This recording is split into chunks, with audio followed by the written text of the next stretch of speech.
Amen. I don't know if you've noticed, but there has recently in the last, I want to say last 10 years, been really what I would call a brash of television shows that are all about making money. Of course, the big one, the famous one, Who Wants to Be a Millionaire, and The Amazing Race, and Are You Smarter Than a Fifth Grader, and Survivor, and Project Runway, and Deal or No Deal, Minute to Win It. And, all of these shows are based off of some sort of competition, some sort of game, where really it's all about if you can be content enough, you might be able to walk away with some cash.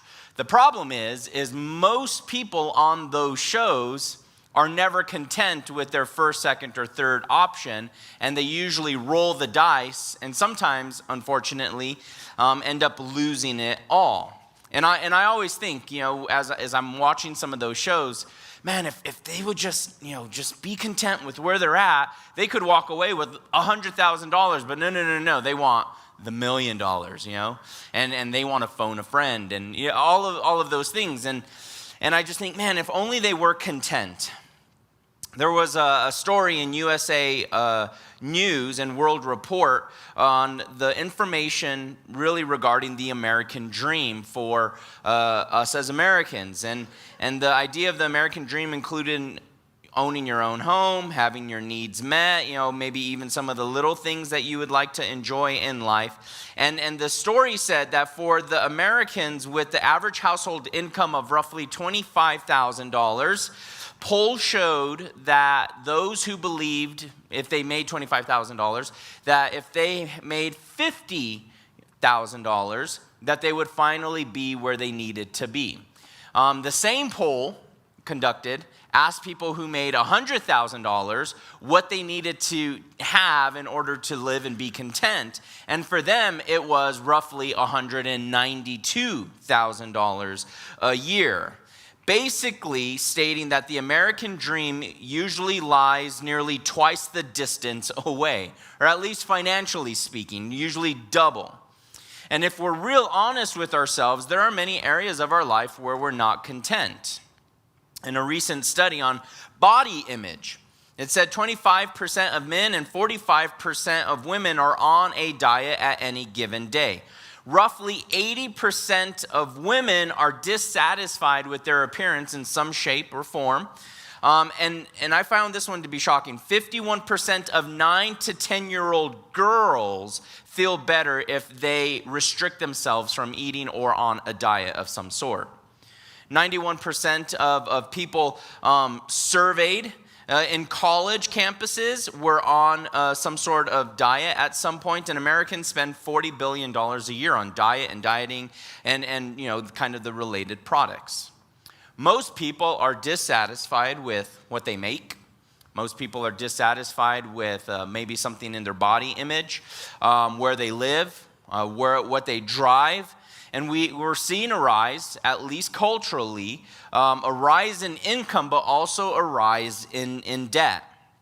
Consumerism seems to support the notion that life consists of stuff. Someone once said that money isn't the most important thing in the world, but it's way ahead of whatever's in second place. And I know that, we sigh when some of us go to the store and think, man, I wish if I could only have that, or if I could, buy that, or man, I would love that. But the reality is more stuff creates more headaches. The number one thing that Americans wanted more of was not happiness, not friends, but money. And it's hard living today in the U.S. with all the consumerism and all the things that take place around us all the time. You go out and you save up and you finally get, the MacBook Pro that you wanted. And then guess what? There's another one next year.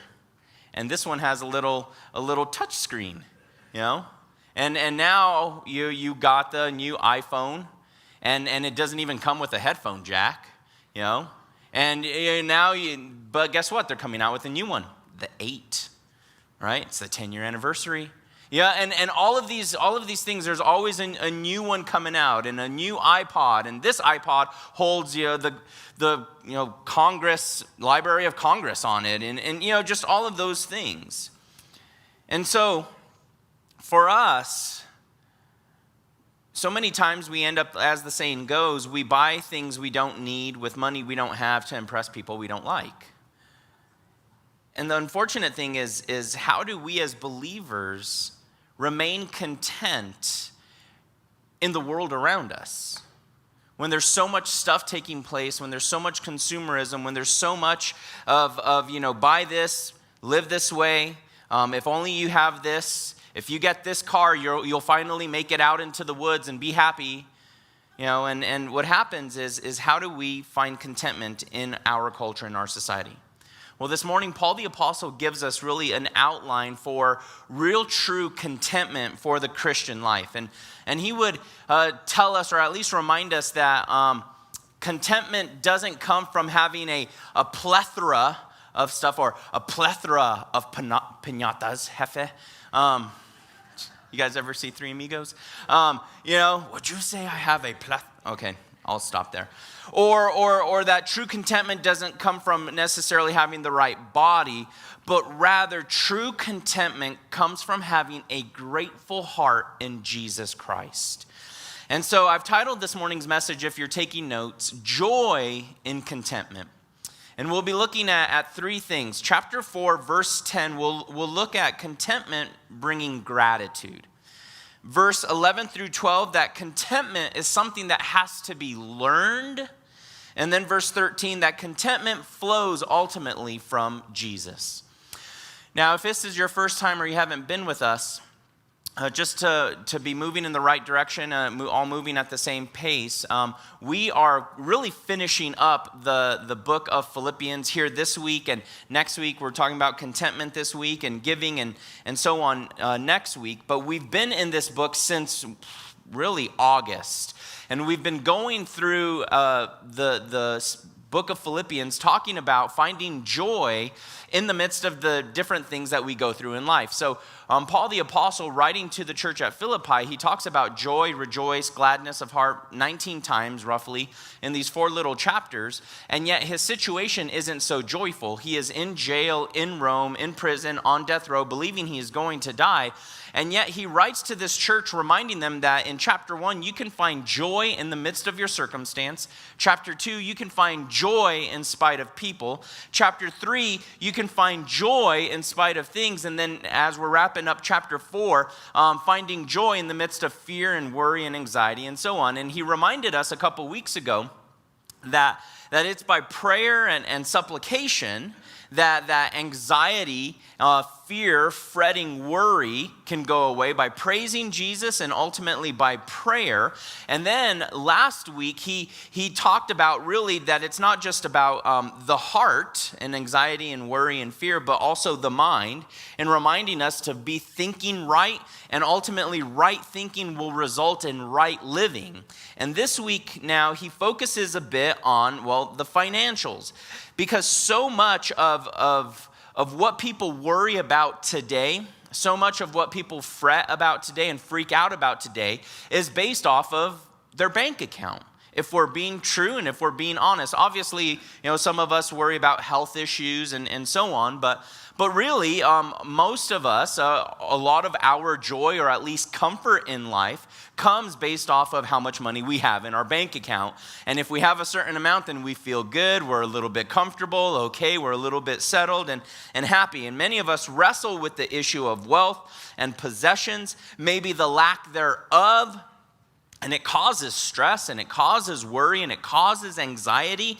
The number 2 fight really between husbands and wives typically has to do with financial issues. And so Paul today would remind us how to maintain joy in the midst of contentment, whether you have stuff or not, and how to really live it out on a day-to-day basis. So notice our first point. Contentment brings gratitude. And I'll just read all the verses, verse 10 through 13, because it's so short. Notice what he says in verse 10. But I rejoiced in the Lord greatly, that now at last your care for me has flourished again, though you surely did care, but you lacked opportunity. Now I speak in regard to need, for I have learned in whatever state I am to be content. I know how to be abased, and I know how to abound. Everywhere and in all things I have learned both to be full and to be hungry, both to abound and to suffer need. I can do all things through Christ who strengthens me. Now, I'll be honest with you. This message is not necessarily a message I was looking forward to preparing and teaching. And the main reason being is when we started the book of Philippians, I knew chapter 4 was going to be coming. And chapter 4, at least this section, has to do really in regards to finances and money and giving and contentment and so on. And I know that many pastors have a tendency to get a bad rap because, well, unfortunately, there have been one too many pastors that have taken advantage of churches for the sake of lining their own pockets in order to, beat the sheep, you could say. And really, this is an area for us as Christians that we really don't like to talk about because there are really two subjects you don't talk about in church, or at least you shouldn't talk about. One is you don't mess with people's comfort, and then two, you don't mess with people's money. And maybe three, you don't mess with people's kids, maybe, But really, if we're being true to the Word of God, and this is why it's so good for us as a church to go verse by verse, chapter by chapter, book by book, because we know that this isn't, Pastor Fernando just wanting to talk about money today. Why? Because we knew that it was coming up. It's not just, church, it must be hurting. Pastor Fern's talking about money today, And so we knew that this was coming up, and we shouldn't avoid one of the subjects that the Bible talks most about. But as the pastor of the church, I want to make sure that we're doing due diligence and not just skipping over the sections that we like and dislike as a church. But I want to start by saying this. There's three ways to look at least kind of money issues. Number one is there's kind of what we would call a prosperity doctrine, at least amongst Christianity. The idea that if you give, if you bless a ministry, then God will prosper you in your own finances and in your own money and so on. The second thought line is really amongst Christians is a poverty kind of doctrine where Christians shouldn't have anything nice and Christians shouldn't drive nice cars and Christians should be poor and look frail because they haven't eaten a good cheeseburger in a while. And so there's those two types of thought line. This prosperity, you've got to have a lot of money. God wants you to be rich. And then there's the other thought line, no. You've got to be poor like the disciples. And I would say that these are the two extremes, at least when it comes financially, that we should, as believers, adopt a Paulinian type of theology when it comes to finances. And Paul would say, I know how to abound and I know how to be hungry. That there's been moments in his life where I'm sure he was having some good steak and lobster at rich Lydia's house in Philippi. Remember, she was a rich lady. She had good finances. I'm sure he had some good meals there. And then, of course, we know he was deserted on an island for 3 months and probably hungry in those moments. And so he gives us kind of a good balance of how to deal with financial issues. And so notice he starts off first and foremost here by talking about really beginning this final portion of his letter, talking about joy and thanking them for blessing him. Notice he says, but I rejoiced in the Lord greatly. Now at last your care for me has flourished again. The church at Philippi was a church that really loved Paul. And what had happened was most people believe that Epaphroditus, who was the pastor of the church at Philippi, had taken a collection for the church and had made his way all the way to Rome to bless Paul with some finances while he was in prison in Rome. Just so that he can go to the prison commissary and buy a cup of soup or whatever he wanted there. And so they wanted to bless him. They wanted to love him and minister to him. Well, we know along the way Epaphroditus got sick, so much so that the church was a little bit freaking out, and Paul would ultimately tell the church at Philippi, remember at the beginning of the book, hey, Epaphroditus, I'm sending him back to you. He's okay. Welcome him in with loving arms. But what had happened was there had been some time where the church at Philippi had supported Paul, and then they couldn't get finances to him because of one means or another, and now finally the finances have come again. He was their missionary.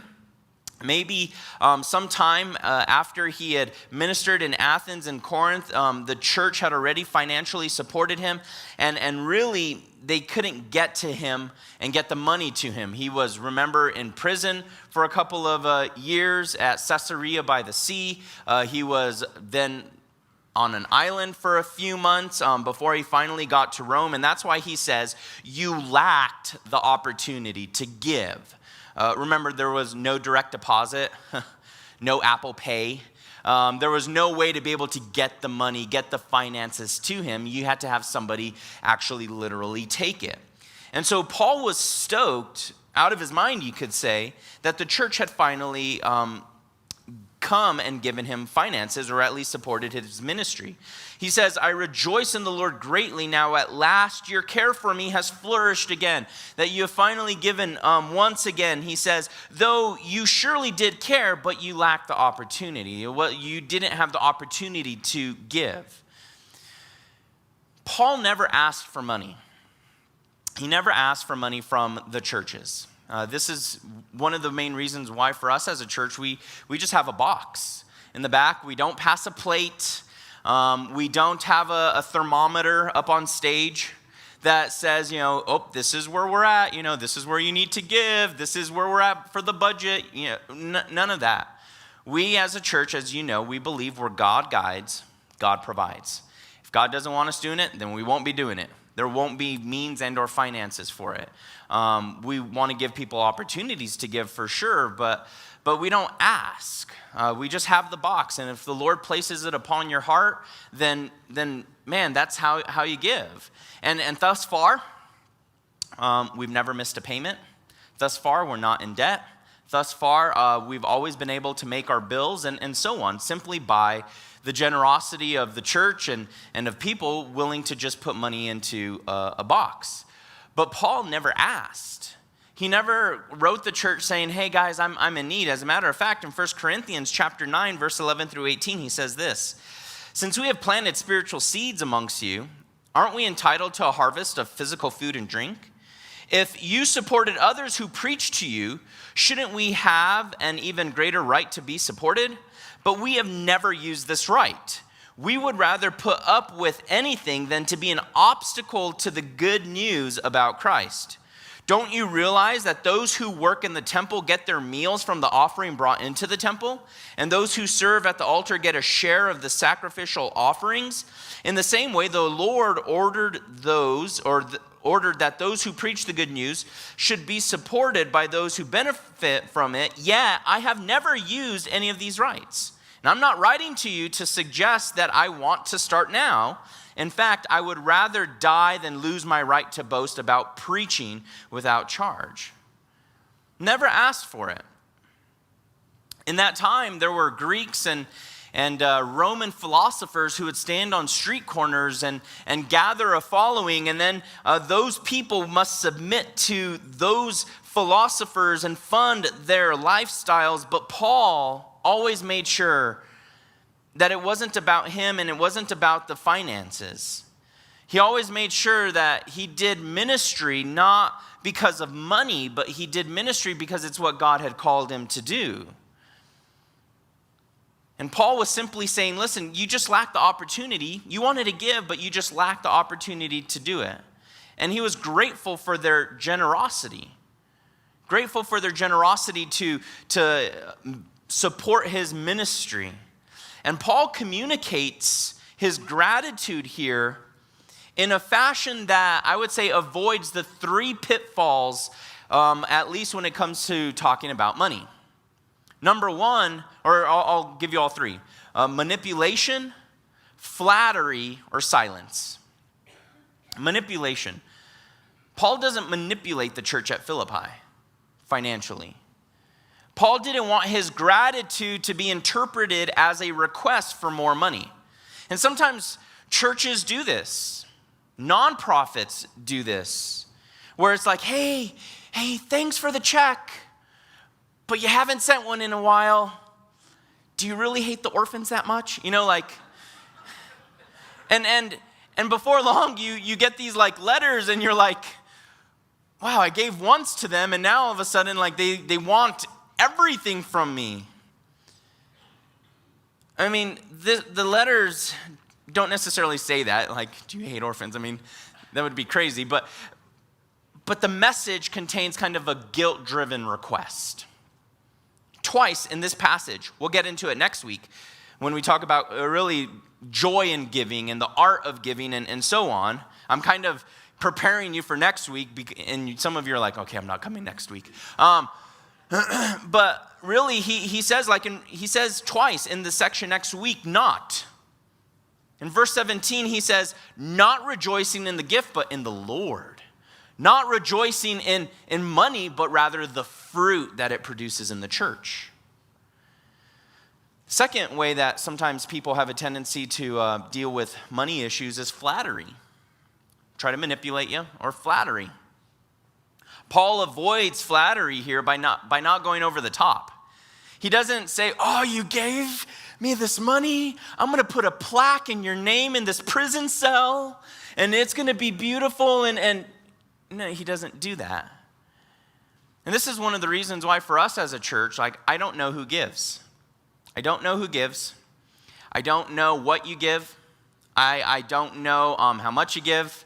I don't know those things because I don't want flattery to take place. I don't want to shake hands with you. I got to make sure I shake hands with that person. Where are they? And just because I know my own heart. I know my own heart. And it's wicked and evil and not good. And I want to be able to treat every single person the same. To love every single person the same. So the crew, they do their thing. They know who gives. They know what, and so on. And you get your tithe reports. And hopefully, everything is taken care of that way. But I don't know. Because I don't want flattery to become a part of the way I treat people or make sure that I'm just always hey, hi, how are you? And you're my best friend now. No. He doesn't go over the top. And notice the third way, he doesn't remain silent about it. Paul addressed the gift. He had received it and used it for good things. Some people fear that if they show gratitude, that the recipient will receive, or at least be puffed up a bit with pride. Paul knew that those who serve and give should be honored. He knew that those who serve and give should be honored, and he avoids manipulation by reminding them why he's happy. He avoids flattery by ultimately rejoicing in the Lord, not in them, and he avoids silence by actually acknowledging it, by saying thank you for your gift. And I'll say this as a pastor of our church, thank you for your gifts. Many of you give consistently. Some of you give of your might. Some of you give of your excess. And I would say, praise the Lord for that. And thank you guys for the offerings and tithes. And some of you give for specific things, for our students or for our VBS or whatever it is. And you know what? Acknowledge it. Acknowledge it. Not remain silent about it, but acknowledge it. And then he says, really, that as you look at that it should bring about a grateful attitude. Listen, if you're good with what you have and what you got, when someone gives you something, you'll be grateful, or you'll have an attitude of gratitude. But if you live your life always like you're owed something, if you live your life always like, well, what do they want from me sort of attitude, then gratitude will not be a strong part of your life. It'll be evident, and you won't be content. And so if someone blesses you, thank God for them in front of them. And thank God for the various forms in the ways that he blesses you. That there should be gratitude when it comes to whether we have or whether we don't have. Notice the next point, he says that really contentment is learned.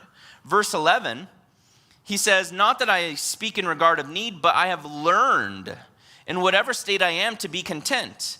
I know how to be abased, I know how to abound. Everywhere in all things I have learned, both to be full and to be hungry, both to abound and to suffer need. This attitude of gratitude wasn't something that was always in Paul's heart. It's not like Paul became a Christian and all of a sudden zapped into his heart was contentment. No, it was something that he had to learn. It was something that he had to grow in. There was a time that happiness for Paul was based off of his circumstances. But he has learned along the way that it's not on your circumstances or people or things. He's learned something deeper. That through trial and through testing, Paul has learned in whatever state he was in to be content. That his contentment didn't increase when he got stuff. And his contentment didn't decrease when stuff was taken away. And Paul says that he didn't want to be misunderstood. He didn't want them to think that because they didn't help sooner, he was angry with them, but rather that he was content. Whether I would have gotten the money or not, I'm content. Whether Epaphroditus would have brought this money or not, I would have been fine. So many times we worry and we fret and we freak out on things in our life based on our bank account. And when our bank account is in good standing, we're happy. Things are good. And when our bank account is low, we worry. We freak out. The joy is taken from our life. So let me ask you a question. What do you think you need to not freak out in life? What do you need to be content in this life? Is it a car that runs? Is it finally that house that's on HGTV? The custom home of the year, you know? Is it that food, or is it, I don't know, the retirement fund? Listen, Paul is teaching us a hard and sobering truth. That contentment in this life isn't based on how much money you have in your bank account. That contentment in this life isn't based on whether you have a good 401k or a good retirement plan or any of those things. That contentment in this life isn't based on whether you actually get to go out to lunch or you can afford to put gas in your car. But rather, contentment in this life is based off a good, right, standing relationship with Jesus Christ. And this is why Paul, can say, I know how to abound and how to be hungry.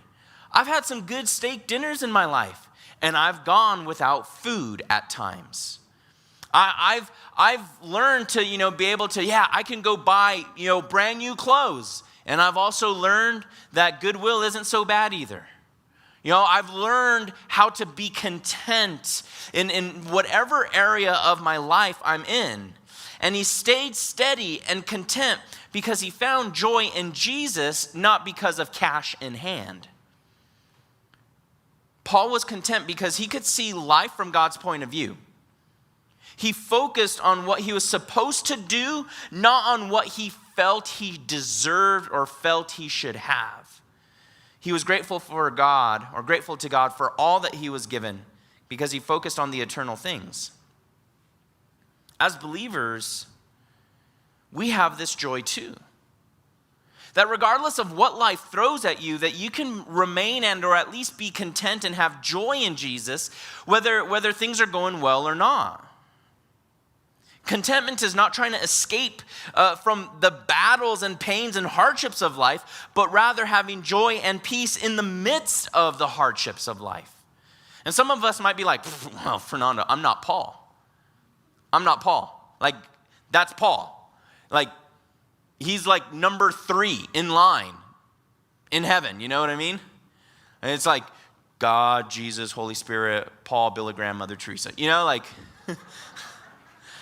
I mean, like, this is Paul, you know? Listen, I understand. But the same Holy Spirit that lives and indwelt Paul the apostle is the same Holy Spirit that lives and indwells within us.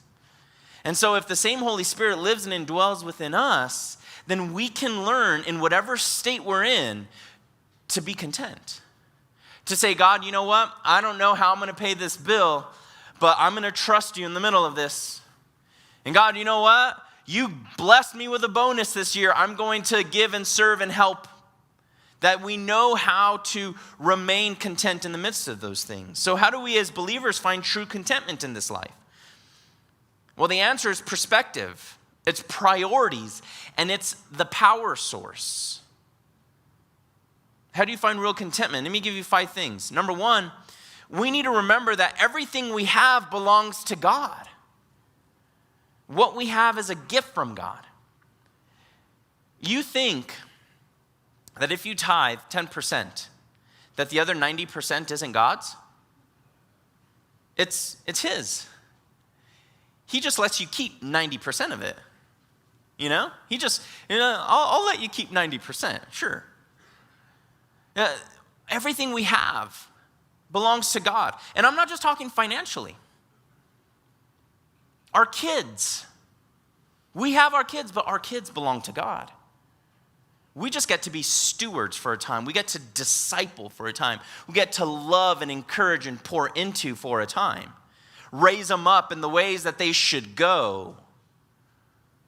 But they're ultimately in the Lord's hands. Number 2, we need to be thankful for what we have and not covet what others have. Oh, if only they had, if only I had. If only, they look so happy, I would just, my car, it doesn't work well. If only I had the new Toyota Tacoma. Yes, yes. Number 3, we must ask for wisdom to use wisely what we do have. Number 4, we need to pray for grace and let go of the desires for what we don't have. Number 5, we need to trust God to meet our needs. The great preacher Charles Spurgeon said this: "It is a true blessedness, a little heaven begun below, when a Christian looking all around can say of the temporal things, I've had enough." Now, when we get such an amazing grasp of heaven in our lives that we look at the things around us and say, you know what, I've got enough. I've got enough. How many TVs do I need in my house? 3? 4? 1 in each bedroom?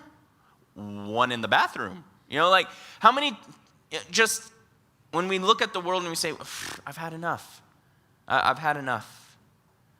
Paul spoke of these experiences that he had learned, and Paul was initiated, I would say, into the secret of contentment in spite of poverty or prosperity, because he had a right understanding of contentment. And number 3, notice this.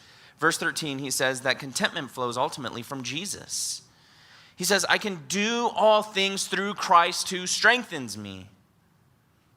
Paul gives us the secret to contentment. And it's not like a secret. Shh. It's an open secret. It's a secret that everybody knows. Because he tells us that true contentment is rooted in a right, good relationship with Jesus Christ.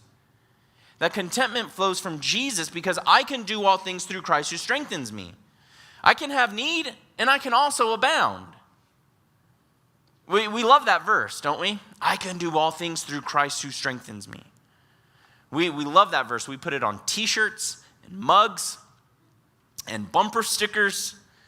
Some of us, it's our life verse. But unfortunately, it's a verse that we've misapplied too many times.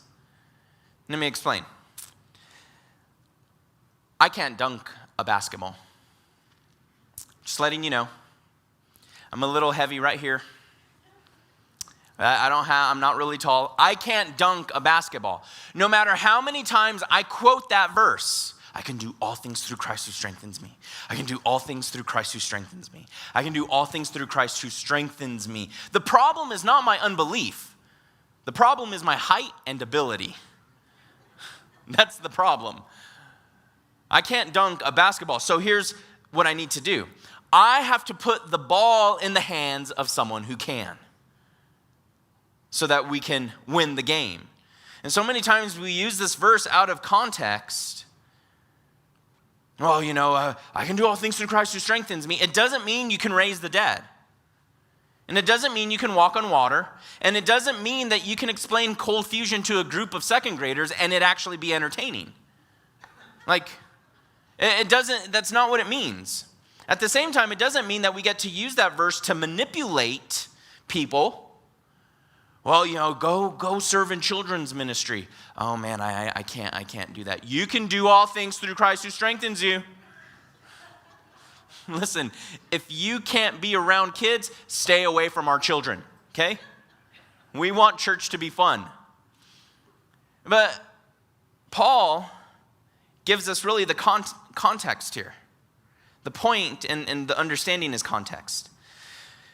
Whether you're rich or poor, whether you're preaching to a crowd or in jail, that he has found contentment in Christ. And he can do all that God assigns him through Christ. Really, all things can be translated to this. I can do all of this through Christ who strengthens me. See, Paul is saying that through Christ, he can be content in every situation. And he's tapped into the power source of Jesus. Didn't Jesus explain it to us this way? I am the vine, and you are the branches. That when we're tapped into the vine, then we can really flourish. And all of nature has hidden resources like that, don't they? A tree sends its roots deep down to draw waters and minerals. A river takes place, or a river flows because of the snow-capped mountains. The root system is the most important thing, and if you're tapped into the vine of Jesus, then whatever comes your way, you're able to remain even keel. You're able to remain content. That either you focus on Jesus, you tap into Jesus, or when things don't go your way, or when there's no money in your bank account, or when you can't afford lunch, or when something happens, you're going to crash to complaining, discontentment, distrust, maybe even greed, fear, and anxiety. So, are you content in any circumstance that you face? And some of us have faced big things. Some of us have lost loved ones, or a child, or a job, or persecution, or cancer. How do you let your light shine in the midst of the darkness? By glowing in the dark. And that comes from within, the power source of Jesus. That when you cling to Jesus, you can have joy. That when you hold to Jesus, you can have peace that surpasses all understanding, as Paul mentioned to us a couple weeks ago. So that when the stock market crashes and you lose everything, you're able to say, you know what, Lord, it was yours in the first place.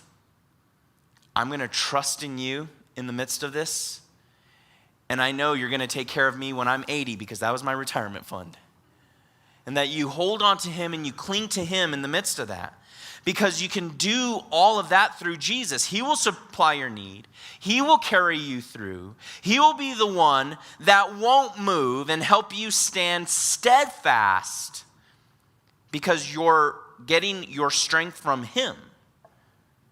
You're getting your source from him. And so as we close out this section of Scripture, a couple of things I'd like to take that we can apply to our lives as we wrap down our service, which is probably another like 40 minutes. I'm just teasing. because pastors are long-winded. Number one, that we have, or at least develop, an attitude of gratitude in our lives. That really, Paul rejoiced in the Lord and was grateful, and this attitude of gratitude stemmed from a content life. So when things went his way, he was happy. When things didn't go his way, he was still happy. And there's so much for us to be grateful in this life. Sometimes it's easy to have an attitude of gratitude when the bills are paid, when there's a roof over your head, when your belly is full. But what about having a heart of gratitude when things are hard?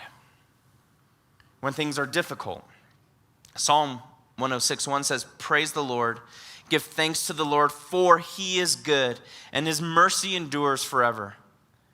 The Bible doesn't say that you give thanks to the Lord when you feel good. No. You give thanks to the Lord for he is good. And even before we see an outcome to a problem that we're facing, we should have an attitude of gratitude. I'm not saying that we be grateful for our problems. I'm not saying that we, oh God, thank you for this problem in my life. But I am saying that we be grateful despite our problems, because God is in control. And he's the one that's ultimately going to sort it out. That we need to remember to keep the main thing, and be all about Jesus. That we don't let religiosity take away our joy. That we don't let false ideas or false teachings take away our joy. But that rather we rejoice in even the smallest of things we have. When you go out for lunch after church, or you go home and you make a sandwich, or you go and have roast preacher for lunch because you just want to roast the preacher. I don't know. That whatever it is you have after, that you be thankful for those bites. God, thank you. Because quite literally, you're 90% better off than the rest of the world. That you be grateful for that. That when you get married, that you're joined together with one, and that you rejoice because God created it. That when you stay up late and you watch the full moon, that you rejoice knowing that, you know what? You get to see those stars. And those stars don't even know that we're down here. But you get to see them. Because God has put you in a unique perspective that you can thank God for the beauty. And that even when there's hard times and trials that come your way, that you can bring honor and glory to Jesus, because you're tapped into the root of Jesus. And that when hard things and difficult things take place, you're able to stay even keeled. That you're not swayed by the wind and the waves and tossed to and fro, but that you're tapped into the vine. Because the level of your gratitude will ultimately determine your attitude as you go through it.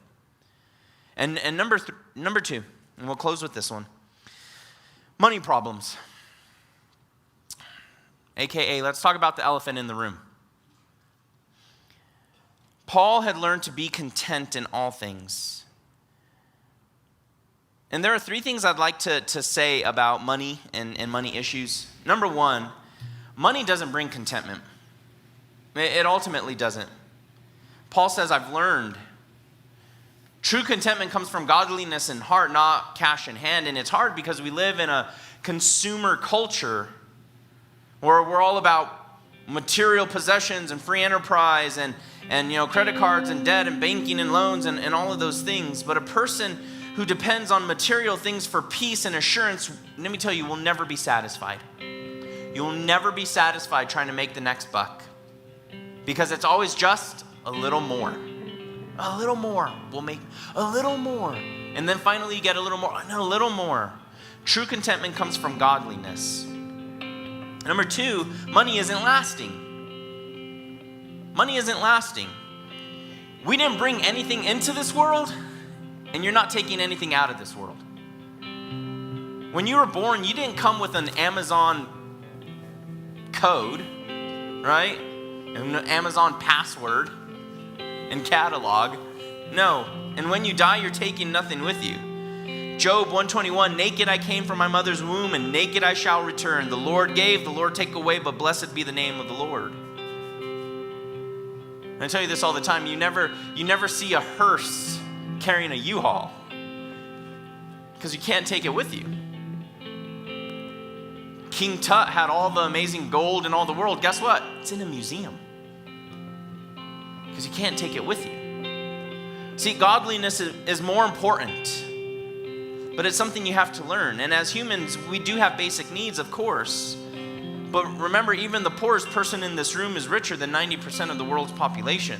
And if you're so focused on what you don't have, then you're never going to really find joy in this life, because ultimately, you got to remember, like, you're just going to leave it for someone else to clean up. You can have storage units like crazy, and your kids are going to have to, clean that up. So what's the point? You can't take it with you. Number 3, sometimes money can lead to sin. Money can open up a lot of things. It can lead to temptation and things that lead to immorality. Do you remember when you were broke and in college or high school, and you and your spouse started dating? Do you remember like how broke you were and you had no money? So what would you do? You would like make up dates, and you'd be like, okay, we're gonna go on a date, but we have no money, so we're gonna walk around Walmart, because you're so poor. And how pure and amazing that was. Remember my wife and I, when we first started